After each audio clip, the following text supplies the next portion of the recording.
আপনাদের সামনে কিছুক্ষণ পরে উপস্থাপন করব। আমি আপনাদের কাছে বিনীত অনুরোধ করব যে আমাদের এই রূপরেখা এবং এই আজকের যে কর্মশালা এটা শেষ হতে হতে প্রায় মাগরিব হয়ে যায়। মাগরিবের পরও অনেক সময় আমাদের কন্টিনিউ করতে হয়।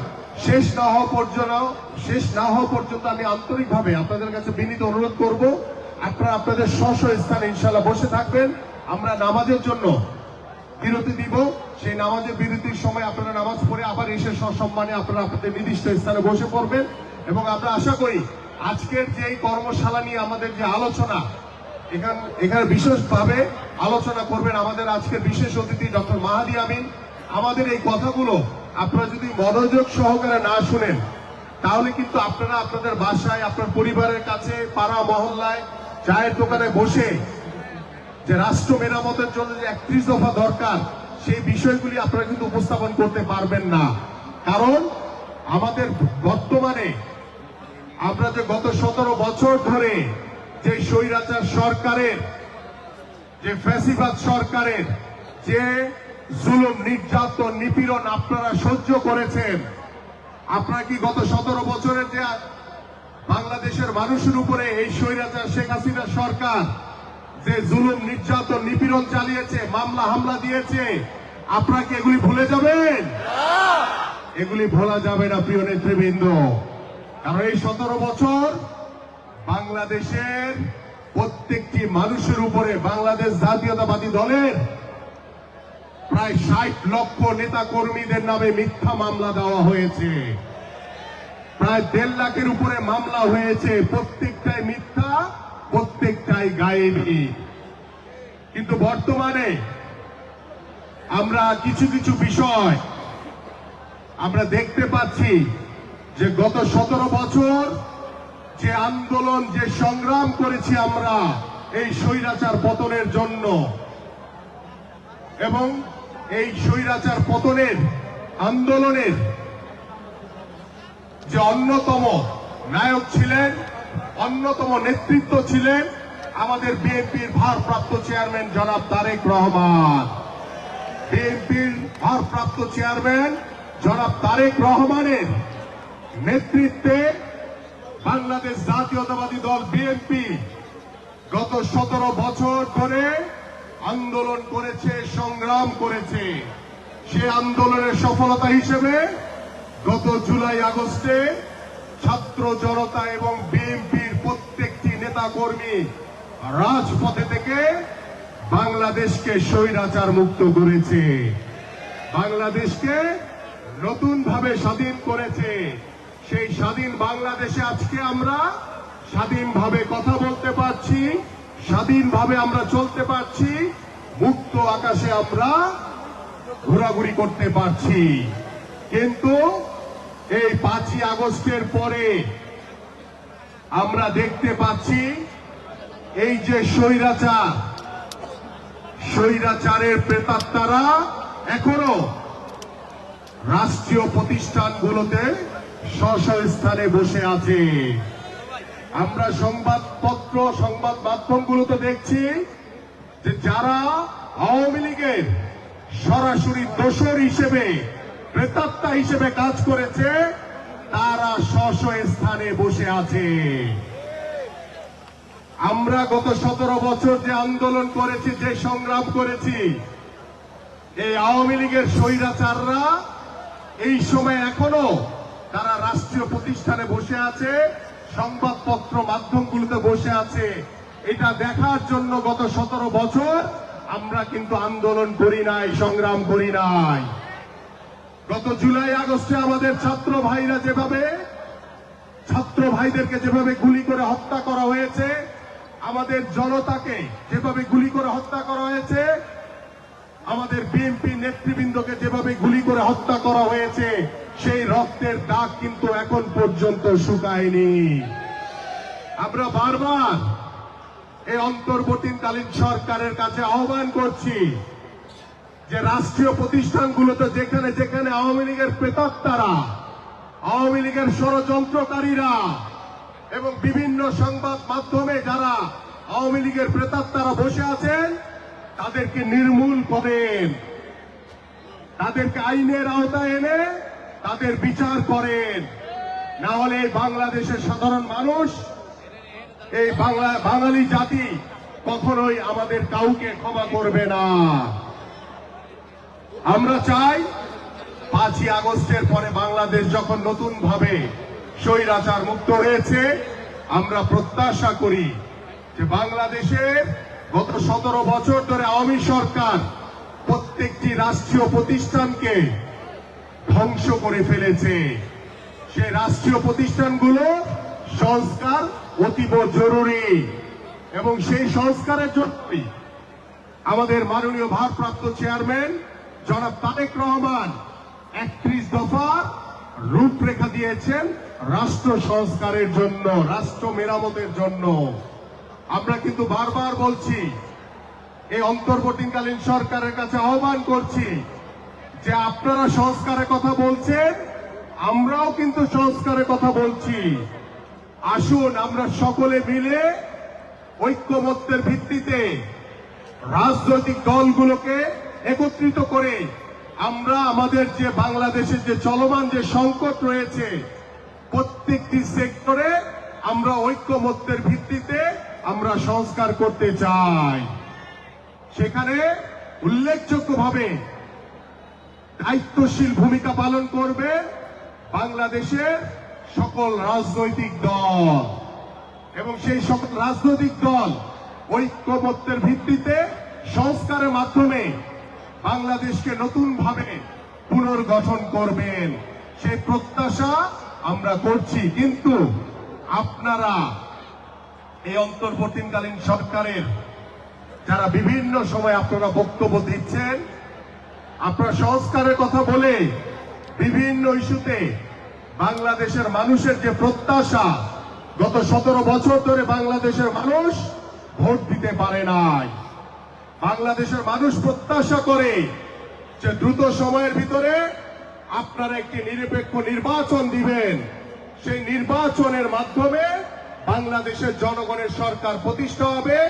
বাংলাদেশের এই জনগণের সরকার বাংলাদেশের জনগণের কথা মতো চলবে এবং সেই নির্বাচিত সরকার বাংলাদেশে পরিপূর্ণভাবে সংস্কার করবে, বাংলাদেশে পরিপূর্ণভাবে গণতন্ত্র প্রতিষ্ঠা হবে এবং বাংলাদেশে পরিপূর্ণভাবে বাংলাদেশের যে মানুষের যে অধিকার, ভোটের অধিকার নিশ্চিত হবে।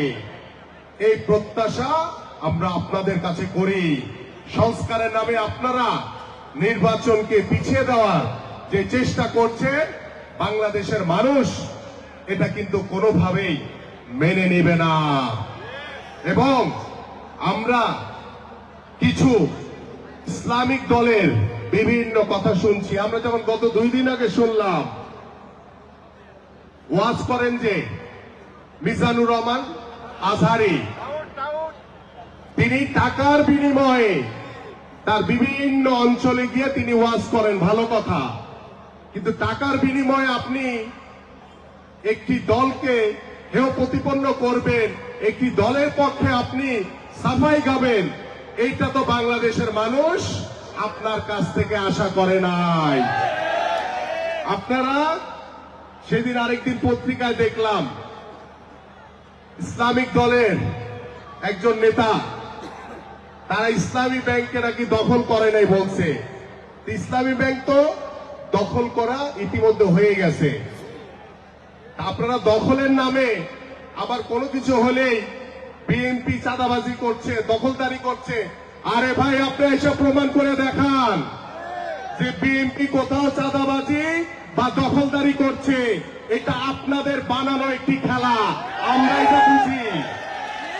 আমি দৃঢ়ভাবে বলতে চাই, বিএনপির ভারপ্রাপ্ত চেয়ারম্যান জনাব তারেক রহমানের নেতৃত্বে বাংলাদেশে কোন বিএনপির কোন নেতা কোন চাঁদাবাজি, দখলদারি, লুটতরাজ করার কোন সুযোগ নাই। যদি করে, আমি আমিনুল্লাহ, বাংলাদেশের বহু মানুষ আছে এই রকম যারা এই ধরনের কার্যক্রমের সাথে জড়িত থাকবে। বাংলাদেশের জনগণের যে প্রত্যাশা, যে চাওয়া, আমরা সেটা মাথা পেতে নিব। তাই আসুন, এই মিথ্যাচার এবং এই ইসলামিক দল তারা কি বলেছিল, 5ই আগস্টের পরে আওয়ামী লীগকে নাকি তারা মাফ করে দিছে। আরে ভাই, গত 17 বছর ধরে আপনাদের উপরে কম জুলুম নির্যাতন করে নাই, বাংলাদেশের মানুষের উপরে কম জুলুম নির্যাতন হয় নাই। বাংলাদেশ জাতীয়তাবাদী দলের সকল নেতৃবৃন্দের উপরে যেভাবে জুলুম নির্যাতন হয়েছে, আমরা রিমান্ড খেটেছি, আমরা জেল কেটেছি, আমরা বুঝি কি কষ্টে ছিলাম আমরা। আপনারা বুঝবেন না। আজকে কথায় কথায় বিএনপির নামে চাঁদাবাজি, লুটতরাজের কথা বলছেন, এটা বানানো, এটা ফেক। আপনারা কোথাও প্রমাণ করতে পারবেন না। এবং আমরা কিছু কিছু জায়গায়, আপনারা ইতিমধ্যে অবগত আছেন, আমাদের বাংলাদেশে এখন কিন্তু আওয়ামী লীগ আর নাই, সবাই বিএনপি হয়ে গেছে। বিএনপি হয়ে গেছে না সবাই? কেউ বলে যে ভাই আমি আওয়ামী লীগ করি? বলে না, সবাই বিএনপি হয়ে গেছে। ওই নব্য বিএনপি কিছু কিছু জায়গায় চাঁদাবাজি করছে, লুটতরাজ করছে। দোষ দিচ্ছে কাদের? বিএনপির উপরে। আরে ভাই, বিএনপির জন্মটা দেখেন না কিভাবে হয়েছে। শহীদ রাষ্ট্রপতি জিয়াউর রহমান, তিনি মাত্র 4 বছর স্বল্প সময় বাংলাদেশের দায়িত্ব ভার গ্রহণ করেছিলেন। সেই স্বল্প সময়ের ভিতরে তিনি বাংলাদেশের যে ভিত্তিপ্রস্তর স্থাপন করে দিয়ে গিয়েছিলেন, আপনাদের সকলের নলেজেই, আপনাদের জ্ঞানে সকলেরই আছে এটি। এবং আমাদের প্রিয় নেত্রী, দেশনেত্রী বেগম খালেদা জিয়া, আবার স্বৈরাচার এরশাদের বিরুদ্ধে দীর্ঘ 9 বছর আন্দোলন সংগ্রাম করে বাংলাদেশে আবারও গণতন্ত্র পুনঃপ্রতিষ্ঠা করেছিলেন। একবার করেছিলেন আমাদের ৭১ সালের পরে যখন বাংলাদেশে বাকশালী কায়েম হয়েছিল, তখন শহীদ রাষ্ট্রপতি জিয়াউর রহমান বাংলাদেশে বহুদলীয় গণতন্ত্রের প্রবর্তন করেছিলেন। পরবর্তীতে স্বৈরাচার এরশাদের বিরুদ্ধে দীর্ঘ 9 বছর আন্দোলন করে আমাদের প্রিয় নেত্রী দেশনেত্রী বেগম খালেদা জিয়া বাংলাদেশে আবারও গণতন্ত্র পুনঃপ্রতিষ্ঠা করেছিলেন। এবং 1/11 এর পরে আমরা দেখেছি বাংলাদেশের রাষ্ট্রীয় ক্ষমতাকে এই আওয়ামী সরকার, ফ্যাসিস্ট সরকার কুক্ষিগত করে রাখার জন্য বাংলাদেশের সংবিধান থেকে তত্ত্বাবধায়ক সরকারটি বাতিল করে দিয়েছে। বাংলাদেশের মানুষের যে নির্বাচনকে প্রশ্নবিদ্ধ করার জন্য, বাংলাদেশের জনগণকে সকল নির্বাচন থেকে বিচ্ছিন্ন রাখার জন্য আওয়ামী সরকার এই কাজ করেছিল। 5ই আগস্টের পরে এবং আজকে আমাদের যে রূপরেখা রয়েছে, সেই রূপরেখায় স্পষ্টভাবে বলা হয়েছে যে 2বারের বেশি বাংলাদেশে কেউ প্রধানমন্ত্রী হতে পারবেন না। কে বলেছেন? বিএনপির ভারপ্রাপ্ত চেয়ারম্যান জনাব তারেক রহমান। তিনি কি বলেছেন? বাংলাদেশের যে অর্থনৈতিক যে সংকটের মুখে আছে, সেই অর্থনীতিকে আরো সমৃদ্ধিশালী করার জন্য বিভিন্ন পরিকল্পনা গ্রহণ করবেন। বাংলাদেশের শিক্ষা খাত বলেন, স্বাস্থ্য সেবা বলেন, বাংলাদেশের বিচার বিভাগ বলেন, আইনের শাসন বলেন, সকল প্রতিষ্ঠানই কিন্তু গত 17 বছর ধ্বংসস্তূপে পরিণত হয়েছে। সেই ধ্বংসস্তূপ থেকে টেনে তোলার জন্য আমাদের মাননীয় ভারপ্রাপ্ত চেয়ারম্যান 31 দফার কর্মসূচি দিয়েছেন এবং এটার সকল রাষ্ট্র মেরামতের সকল সংস্কার এই সংস্কারের ভিতরে, রূপরেখার ভিতরে রয়েছে। তাই আসুন আমাদের বাংলাদেশের মানুষের যে প্রত্যাশা, যে চাওয়া, যে স্বপ্ন, বাংলাদেশ জাতীয়তাবাদী দলের প্রত্যেকটি নেতৃবৃন্দ, বিএনপির ভারপ্রাপ্ত চেয়ারম্যান জনাব তারেক রহমানের নেতৃত্বে ঐক্যবদ্ধ রয়েছে, সুসংগঠিত রয়েছে, উজ্জীবিত রয়েছে। প্রিয় নেতৃবৃন্দ, সকালে 2 হাত তুলে আমরা সকলে ঐক্যবদ্ধ আছি না? গত 17 বছর আওয়ামী সরকার আমাদের বিরুদ্ধে অনেক ষড়যন্ত্র করেছে, অনেক অত্যাচার জুলুম করেছে। বিএনপির কোন নেতা কর্মীকে এক বিন্দুও সরাতে পারে নাই। এবং 5ই আগস্টের পরে বাংলাদেশের সকল সাধারণ মানুষকে সাথে নিয়ে বিএনপি আগামী রাষ্ট্র গঠন করতে চায় এবং বাংলাদেশে জনগণের ভোটে নির্বাচিত হয়ে বাংলাদেশে একটি জনগণের সরকার প্রতিষ্ঠা করতে চায়। কারণ বিএনপি বিশ্বাস করে বাংলাদেশের সকল ক্ষমতার উৎস হচ্ছে বাংলাদেশের জনগণ এবং সেই জনগণের ভবিষ্যৎ জনগণের নেতৃত্ব দিবেন বাংলাদেশ জাতীয়তাবাদী দলের ভারপ্রাপ্ত চেয়ারম্যান জনাব তারেক রহমান। উপস্থিত নেতৃবৃন্দ, আমি আমার বক্তব্য দীর্ঘায়িত করব না, কারণ আমাকে 31 দফা নিয়ে আরো বিচার বিশ্লেষণ করতে হবে। আপনারা খুব মনোযোগ সহকারে শুনবেন। আমরা আশেপাশে কথা কম বলি, আমরা মনোযোগ সহকারে আমাদের সকল যে 31 দফার বিষয়গুলি আমি আপনাদের সামনে উপস্থাপন করব, মনোযোগ সহকারে শুনি, যাতে আপনারা এটা শুনে সাধারণ মানুষের কাছে গিয়ে আমরা যাতে বলতে পারি যে আমরা কি চাই, আপনারা কি চান। মানুষের মতামত নিয়ে ইনশাআল্লাহ আমরা আমাদের সুন্দর একটি বাংলাদেশ গড়ব, সুন্দর একটি সমাজ গড়ব। সেই সুন্দর সমাজের জন্য, গড়ার জন্য আপনাদের সকল নেতৃবৃন্দকে দায়িত্বভার গ্রহণ করতে হবে। সকলে মিলে আমরা ইনশাআল্লাহ একটি সুন্দর সমাজ, একটি সুন্দর বাংলাদেশ গড়ব।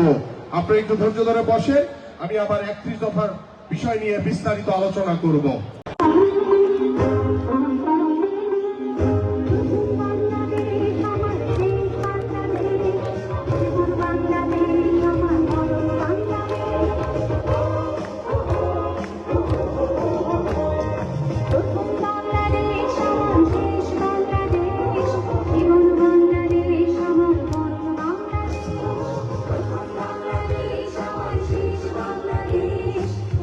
বাংলাদেশ আমার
স্বেচ্ছাসেবক দল ঢাকা মহানগর উত্তরের বিপ্লবী সাধারণ সম্পাদক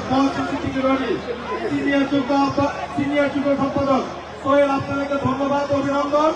আপনাদের জন্য যে নির্দেশ স্থান, আপনারা আপনাদের স্বেচ্ছাসেবক দলের নেতৃবৃন্দকে নিয়ে সেখানে শৃঙ্খলা বলতে বসবেন।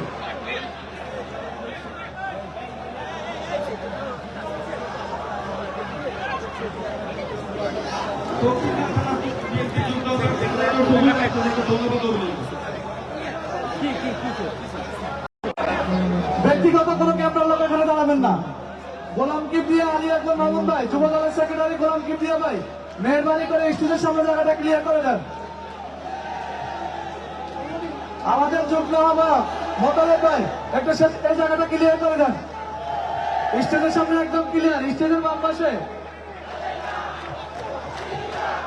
ঢাকা মহানগর উত্তর স্বেচ্ছাসেবক দলের নেতৃবৃন্দ, আপনারা যেখানে আছেন সেখানে সুশৃঙ্খলভাবে থাকবেন। ধারণা কি অপরিহার্য আমাদের জন্য? গত প্রায় 54 বছরে আমরা যেমন দেখেছি অবিস্মরণীয় স্বাধীনতা যুদ্ধ, তেমনি বারবার আক্রান্ত হয়েছি দেশীয় স্বৈরাচারের নির্মম আঘাতে। বারবার আমাদের স্বাধীনতা আর সার্বভৌমত্ব পড়েছে ঝুঁকিতে, আমাদের জাতীয় পরিচয়কে বিকৃত করার অপচেষ্টা হয়েছে। সাধারণ মানুষকে রাজার অধীনে প্রজার অসম্মানজনক জীবন দেওয়া হয়েছে, ভেঙে দেওয়া হয়েছে রাষ্ট্রের সকল কাঠামো, লুণ্ঠিত হয়েছে রাষ্ট্রের সম্পদ, আর জনগণ বঞ্চিত হয়েছে জীবনমান উন্নয়নের অধিকার থেকে। এমনি এক ক্রান্তিকালে এই দেশকে স্বৈরাচারের কবল থেকে আজীবন মুক্ত রাখতে দেশের মানুষের কাছে তাদের দেশের মালিকানা ফেরত দেওয়ার প্রত্যয় নিয়ে এমন এক অসাধারণ কর্ম পরিকল্পনা প্রণয়নের মাধ্যমে সেটি বাস্তবায়নের প্রত্যয় ব্যক্ত করার অসাধারণ দূরদর্শিতার রূপকার বাংলাদেশ জাতীয়তাবাদী দল বিএনপির ভারপ্রাপ্ত চেয়ারম্যান জনাব তারেক রহমান। সাথে সাথে বিগত দিনের স্বৈরাচার বিরোধী আন্দোলনে যারা 71 থেকে প্রাথমিক 27 দফাকে 31 দফার পূর্ণ অবয়ব প্রদানে সহায়তা করেছেন, সমমনা সেই সব রাজনৈতিক দলের নেতাকর্মীরাও এই ঐতিহাসিক দলিল প্রণয়নে জনগণের কৃতজ্ঞতা পাশে আবদ্ধ হয়েছেন নিশ্চিতভাবে। জাতীয় সরকারের ধারণা জনগণের হাতে রাষ্ট্রের অধিকার আর মালিকানা ফিরিয়ে দিতে প্রয়োজনীয় একটি অবাধ, সুষ্ঠু, নিরপেক্ষ, অংশগ্রহণমূলক নির্বাচনে গণতান্ত্রিক শক্তির জয়লাভ। আর এরই পূর্ব শর্ত ও গণতান্ত্রিক ফ্যাসিস্ট সরকার অপসারণের আন্দোলনে সফলভাবে অংশগ্রহণকারী রাজনৈতিক দলগুলোর সমন্বয়ে একটি জনকল্যাণমূলক জাতীয় ঐক্যমত্যের সরকার প্রতিষ্ঠা। সরকারের প্রাথমিক কাজ হবে ধ্বংসপ্রাপ্ত রাষ্ট্র কাঠামো মেরামত ও পুনর্গঠন। যে সরকার এই রূপরেখা বাস্তবায়নের দায়িত্বপ্রাপ্ত হবেন। আমরা শহীদ রাষ্ট্রপতি জিয়াউর রহমানের 19 দফার কর্মসূচির বিষয়গুলি নিয়ে সকলে আমরা অবগত রয়েছি। আমাদের প্রিয় নেত্রী, তিনবারের সাবেক সফল প্রধানমন্ত্রী, বাংলাদেশের মাটি ও মানুষের নেত্রী, বাংলাদেশের আপসীর নেত্রী, দেশনেত্রী বেগম খালেদা জিয়া যে ভিশন দিয়েছিলেন 2030 সালে, সেই ভিশন সম্পর্কে আমরা অবগত রয়েছি। আমাদের রাষ্ট্র পরিচালনার জন্য যে বিষয়গুলি অত্যন্ত গুরুত্বপূর্ণ তার ভিতরে অন্যতম হচ্ছে সাংবিধানিক সংস্কার, 2 নম্বর হচ্ছে প্রশাসনিক সংস্কার, 3 নম্বর হচ্ছে জনকল্যাণ বিষয়ক সংস্কার, 4 নম্বর হচ্ছে অর্থনৈতিক ও বাণিজ্যিক বিষয়ক সংস্কার। সাংবিধানিক সংস্কার শ্রেণীতে বাংলাদেশের রাষ্ট্র কাঠামো ও সার্বভৌমত্ব, নিশ্চয়তা, স্বাধীনতা, সুরক্ষা, টেকসই সংস্কারের ধারণা প্রতিফলিত হয়েছে। একই সাথে দেশের অখণ্ডতা, সার্বজনীন অংশীদারিত্ব, ধর্ম, বর্ণ, গোত্র ও সংস্কারের ভিন্নতা সত্ত্বেও অভিন্ন ও মর্যাদাকর জাতীয় পরিচয়ের ধারণা প্রতিষ্ঠাকল্পে বাংলাদেশী জাতীয়তাবাদের বাস্তবসম্মত সার্বজনীন অংশীদারিত্বমূলক জাতীয় পরিচয়, বাংলাদেশী জাতীয়তাবাদের যৌক্তিক ধারণা প্রতিষ্ঠার প্রত্যয় ব্যক্ত হয়। রাষ্ট্রীয় মূল স্তম্ভ আইনসভা নির্বাহী বিচার বিভাগের মধ্যে ক্ষমতার ভারসাম্য রক্ষার নিশ্চয়তা বিধানের প্রত্যয় ব্যক্ত হয়েছে এই শ্রেণীতে। এছাড়াও সুষ্ঠু নিরপেক্ষ প্রভাবহীন অংশগ্রহণমূলক নির্বাচন ব্যবস্থার পুনঃপ্রবর্তনের মাধ্যমে জনগণের ভোটাধিকার প্রয়োগের অবাধ স্বাধীনতা নিশ্চিতকরণের লক্ষ্যে তত্ত্বাবধায়ক সরকার ব্যবস্থার পুনঃপ্রবর্তন এই সংস্কার কর্মসূচির অন্যতম লক্ষ্য। প্রধানমন্ত্রী দায়িত্ব পালনের সময়সীমা সুনির্দিষ্টকরণের মাধ্যমে একক ব্যক্তি নির্ভর রাষ্ট্র পরিচালনার সুযোগকে প্রতিহত করার প্রচেষ্টা রয়েছে এই সংস্কার প্রস্তাবনায়। এসবের বাইরে অতি গুরুত্বপূর্ণ জনকল্যাণ নিশ্চিতকরণ, অর্থনৈতিক ও বাণিজ্যিক বিষয়ক যুগোপযোগী সংস্কারের পাশাপাশি নারীর ক্ষমতায়ন, পরিবেশের সুরক্ষা, সর্বজনীন স্বাস্থ্য ব্যবস্থা নিশ্চয়তা, শিক্ষা ব্যবস্থার কার্যকরী আধুনিকায়ন, শিক্ষার্থীর প্রতিযোগিতার সক্ষমতা বৃদ্ধি, যুব সমাজের কর্মসংস্থান ও দক্ষতা বৃদ্ধির বিষয়গুলো গুরুত্বের সাথে সংস্কার অগ্রাধিকারে রয়েছে। 1 নম্বর, সংবিধান সংস্কার কমিশন গঠন। ক্ষমতা কুক্ষিগত করে রাখার অসৎ উদ্দেশ্যে আওয়ামী লীগ সরকার গত 1.5 দশকে সংবিধানে অসংখ্য অগণতান্ত্রিক, উদ্দেশ্যমূলক ও অযৌক্তিক সংশোধনী সংযুক্ত করেছে। প্রস্তাবিত সংবিধান সংস্কার কমিশন সেই সব বিতর্কিত সাংবিধানিক সংশোধনী ও পরিবর্তনগুলো পর্যালোচনা করে জনমতের প্রতি শ্রদ্ধাশীল থেকে জনগণ ও রাষ্ট্রের জন্য নির্বাচিত আইনসভায় পর্যালোচনা অনুমোদনের জন্য অত্যাবশ্যকীয় সাংবিধানিক সংস্কার প্রস্তাব করবে।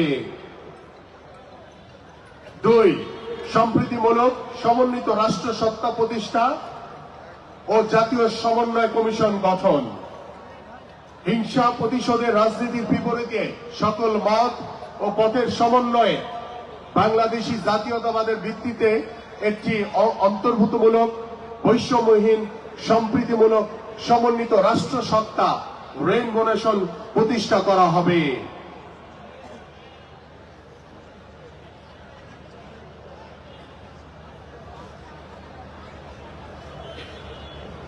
একটু সমস্যা হচ্ছে, হ্যাঁ ঠিক আছে। 3, নির্বাচনকালীন দল নিরপেক্ষ তত্ত্বাবধায়ক সরকার ব্যবস্থার পুনঃপ্রবর্তন। গণতন্ত্র রক্ষা ও জনগণের ভোটাধিকার পুনঃপ্রতিষ্ঠার উদ্দেশ্যে জনপ্রতিনিধি নির্বাচনে সর্বোচ্চ স্বচ্ছ, প্রভাবহীন গণতান্ত্রিক প্রক্রিয়াকে স্থায়ী সাংবিধানিক ও প্রাতিষ্ঠানিক রূপ প্রদানের লক্ষ্যে একটি নির্বাচনকালীন দল নিরপেক্ষ তত্ত্বাবধায়ক সরকার ব্যবস্থার পুনঃপ্রবর্তন করা হবে। 4, রাষ্ট্রীয় ক্ষমতার ভারসাম্য প্রতিষ্ঠা। রাষ্ট্রীয় ক্ষমতার ভারসাম্য নিশ্চিত করার লক্ষ্যে আইনসভা, নির্বাহী বিভাগ ও বিচার বিভাগের ক্ষমতা, দায়িত্ব ও কর্তব্যের সমন্বয় করা হবে। রাষ্ট্র পরিচালনার মূল ভিত্তি সুসংহত করতে প্রজাতন্ত্রের রাষ্ট্রপতি, সরকারের প্রধানমন্ত্রী ও মন্ত্রিসভার নির্বাহী ক্ষমতা এবং সংসদ ও সর্বোচ্চ বিচারালয়ের অধিক্ষেত্রে দায়িত্ব ও ক্ষমতার ভারসাম্য নিশ্চিত করা হবে। 5, প্রধানমন্ত্রীর দায়িত্ব পালনের সময়সীমা নির্ধারণ।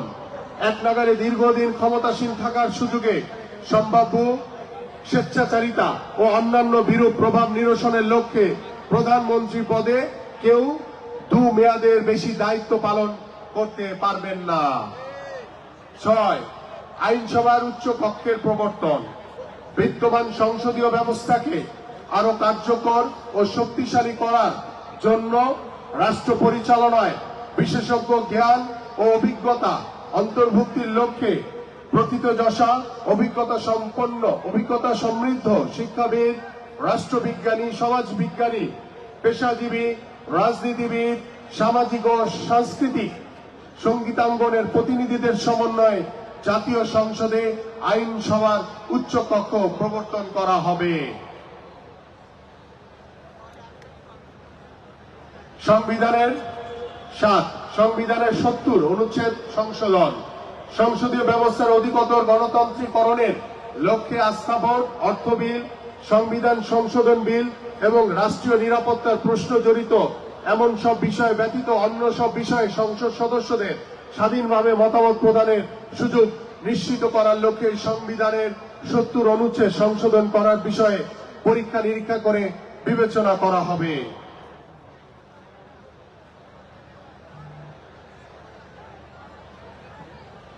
নির্বাচন কমিশন 8, নির্বাচন কমিশন নির্বাচন ব্যবস্থার সংস্কার এবং সংশ্লিষ্ট আইন ও বিধি সংশোধন, স্বচ্ছ, অশুভ, প্রভাববিহীন, অংশগ্রহণমূলক, সর্বজন গ্রহণযোগ্য সুষ্ঠু নির্বাচন পরিচালনায় সক্ষম এমন দক্ষ, গ্রহণযোগ্য, নিরপেক্ষ, স্বাধীন ও দৃঢ়চিত্ত ব্যক্তিদের সমন্বয়ে কার্যকর নির্বাচন কমিশন গঠনের লক্ষ্যে রাজনৈতিক দলসমূহের মতামত প্রতিনিধিত্বশীল এবং গ্রহণযোগ্য বিশিষ্টজন ও প্রতিষ্ঠানের অভিমতের ভিত্তিতে প্রাসঙ্গিক আইন ও বিধিমালা সংশোধন করা হবে।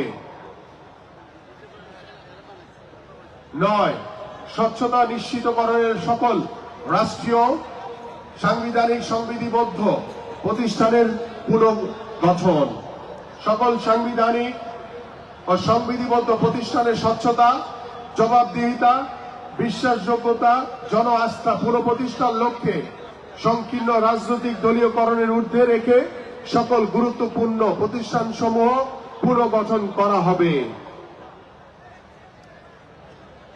10, জুডিশিয়াল কমিশন গঠন, সুপ্রিম জুডিশিয়াল কাউন্সিল পুনঃপ্রবর্তন, সংবিধানের আলোকে বিচারপতি নিয়োগ আইন প্রণয়ন, বাংলাদেশের সংবিধান এবং বিচার বিভাগ পৃথকী ও স্বতন্ত্রকরণ সংক্রান্ত উচ্চ আদালতের 1999 সালের নির্দেশনার আলোকে বিচার বিভাগের কার্যকর স্বাধীনতা নিশ্চিত করা হবে। কর্মকর্তা কর্মচারীগণ, জনগণের সেবক রশিদ সিদ্দিকী রনি আমাদের মাঝে বুঝতে আছেন, ঢাকা মহানগর উত্তর স্বেচ্ছাসেবক দলের বিপ্লবী সাংগঠনিক সম্পাদক। হ্যালো হ্যালো হ্যালো আমাদের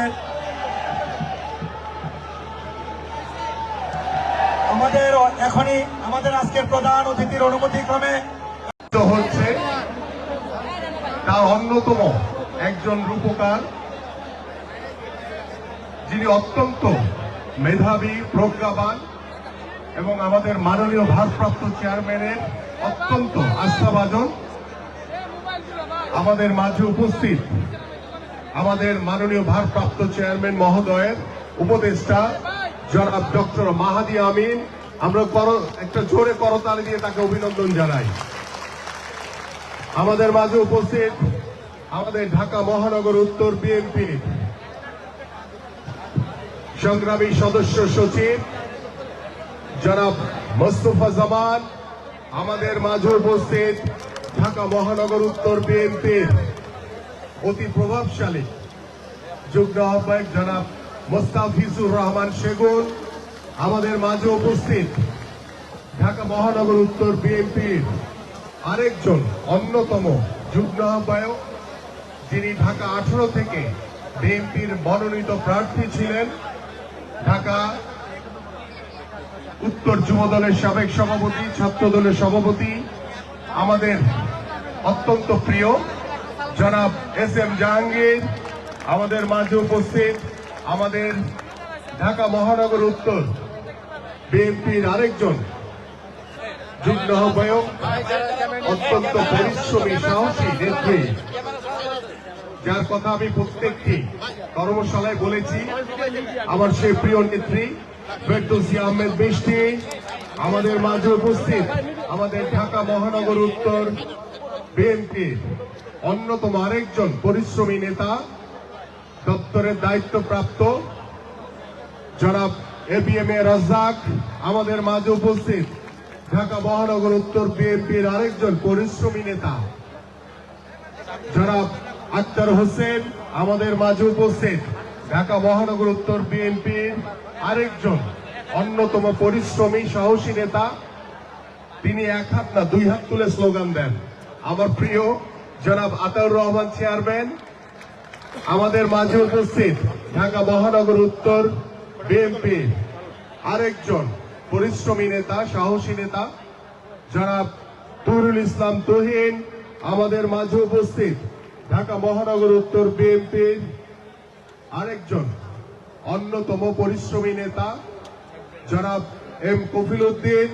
আমাদের মাঝে উপস্থিত ঢাকা মহানগর উত্তর বিএনপির অন্যতম যুগ্ম আহ্বায়ক জনাব আফাজউদ্দিন আহমেদ। আমাদের মাঝে উপস্থিত আমাদের ঢাকা মহানগর উত্তর বিএনপির অন্যতম যুগ্ম আহ্বায়ক, যাকে আমি স্মার্ট গাই বলি, আমাদের মোহাম্মদ শাহ আলম ভাই। আমাদের মাঝে উপস্থিত ঢাকা মহানগর উত্তর বিএনপির অন্যতম যুগ্ম আহ্বায়ক, যিনি আজকের এই সমাবেশকে সফল করার জন্য সার্বিক নিরলসভাবে গত কয়েকদিন ধরে পরিশ্রম করেছেন, আমার সেই প্রিয় ভাই জনাব মাহবুব আলম মন্টু আমাদের মাঝে উপস্থিত রয়েছেন। আমাদের মাঝে উপস্থিত, আমি পর্যায়ক্রমে সবার নামই বলছি, আমাদের মাঝে উপস্থিত আমাদের পল্লবীর অত্যন্ত প্রিয় বড় ভাই, আমার অত্যন্ত শ্রদ্ধাভাজন, আমাদের ঢাকা মহানগরী একসময় যিনি দায়িত্ব পালন করেছিলেন স্বেচ্ছাসেবক দলের এবং বর্তমানে কেন্দ্রীয় স্বেচ্ছাসেবক দলের সিনিয়র সহসভাপতি জনাব ইয়াসিন আলী আমাদের মাঝে উপস্থিত রয়েছেন। আমাদের মাঝে উপস্থিত রয়েছেন আমাদের মাঝে উপস্থিত আমাদের ঢাকা মহানগর উত্তর যুব দলের সংগ্রামী সদস্য সচিব, আমার সহযোদ্ধা, অত্যন্ত পরিশ্রমী সাহসী নেতা সাজ্জাদুল মিরাজ। আমাদের মাঝে উপস্থিত আমাদের ঢাকা মহানগর উত্তর স্বেচ্ছাসেবক দলের অত্যন্ত পরিশ্রমী সাহসী নেতা, আমার কাছের ছোট ভাই জনাব শেখ ফরিদ আহমেদ।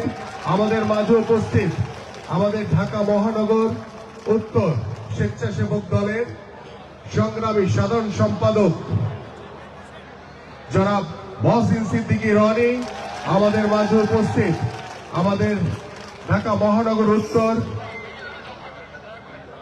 শ্রমিক দলের অত্যন্ত পরিশ্রমী সাহসী নেতা জনাব কামরুজ্জামান, সদস্য সচিব ঢাকা মহানগর উত্তর স্বেচ্ছাসেবক দল। আমাদের মাঝে উপস্থিত ঢাকা মহানগর উত্তর তাঁতি দলের সংগ্রামী আহ্বায়ক শামসুন নাহার আপা। আমাদের মাঝে উপস্থিত ঢাকা মহানগর উত্তর জাসাসের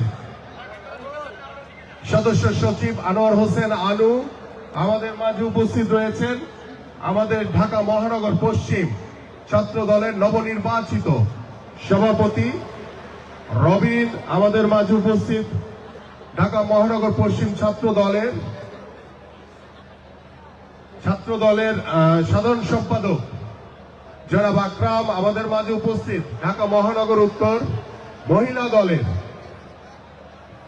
সদস্য সচিব অ্যাডভোকেট রুনা লায়লা। আমাদের মাঝে উপস্থিত, আমি এক সিরিয়ালে আমাদের মহানগরের নেতাদের একটু নাম বলে যেতে চাই।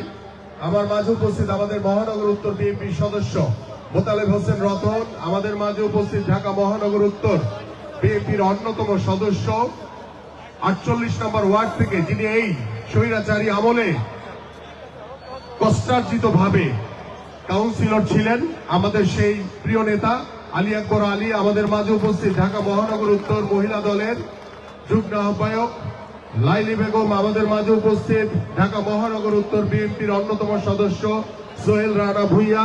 আমাদের মাঝে উপস্থিত ঢাকা মহানগর উত্তর বিএনপির সদস্য জাহাঙ্গীর মোল্লা। আমাদের মাঝে উপস্থিত ঢাকা মহানগর উত্তর বিএনপির অন্যতম সদস্য জনাব হান্নানুর রহমান ভুইয়া। আমাদের মাঝে উপস্থিত ঢাকা মহানগর উত্তর বিএনপির সদস্য আবুল কালাম আজাদ। আমাদের মাঝে উপস্থিত ঢাকা মহানগর উত্তর বিএনপির অন্যতম সদস্য মাহবুব আলম ভুইয়া শাহিন। আমাদের মাঝে উপস্থিত আমাদের ঢাকা মহানগর উত্তর বিএনপির অন্যতম সদস্য শফিকুল ইসলাম শাহিন। আমাদের মাঝে উপস্থিত ঢাকা মহানগর উত্তর বিএনপির অন্যতম সদস্য ফারুক হোসেন ভুইয়া। আমাদের মাঝে উপস্থিত ঢাকা মহানগর উত্তর বিএনপির সদস্য সালাম সরকার।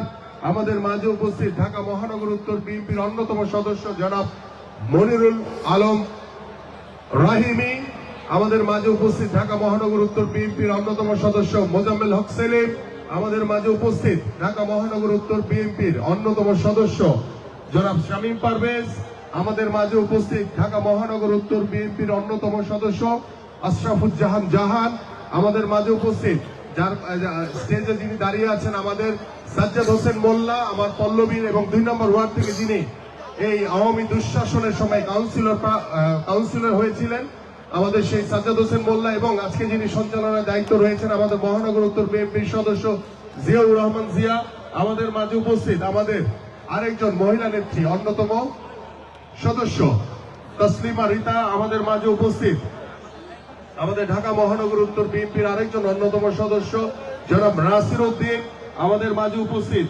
আমাদের ঢাকা মহানগর উত্তর বিএনপির আরেকজন অন্যতম সদস্য জনাব আবুল হোসেন আব্দুল, আমাদের মাঝে উপস্থিত ঢাকা মহানগর উত্তর বিএনপির আরেকজন ফুটবলার আমার মতো জাতীয় দলে তিনি আমার সাথে খেলেছিলেন আমাদের জাহিদ পারভেজ চৌধুরী, আমাদের মাঝে উপস্থিত আমাদের আরেকজন নেতা রয়েছেন অন্যতম সদস্য দাঁতের ডাক্তার, দাঁতের সমস্যা হলে চলে আসবেন জনাব কবির হোসেন রিয়াজ, আমাদের মাঝে উপস্থিত ঢাকা মহানগর উত্তর বিএনপির অন্যতম সদস্য নুরুল হুদা ভুইয়া নুরু, আমাদের মাঝে উপস্থিত ঢাকা মহানগর উত্তর বিএনপির অন্যতম পরিশ্রমী নেতা ইব্রাহিম খলিল, আমাদের মাঝে উপস্থিত ঢাকা মহানগর উত্তর বিএনপির অন্যতম সদস্য এস এ খালেদ, আমাদের মাঝে উপস্থিত আরেকজন ঢাকা মহানগর উত্তর বিএনপির অন্যতম সদস্য মাহবুবুর রহমান, আমাদের মাঝে উপস্থিত ঢাকা মহানগর উত্তর বিএনপির আরেকজন অন্যতম সদস্য হাফিজুল হাসান শুভ্র, আমাদের মাঝে উপস্থিত আমাদের একজন আপা রয়েছেন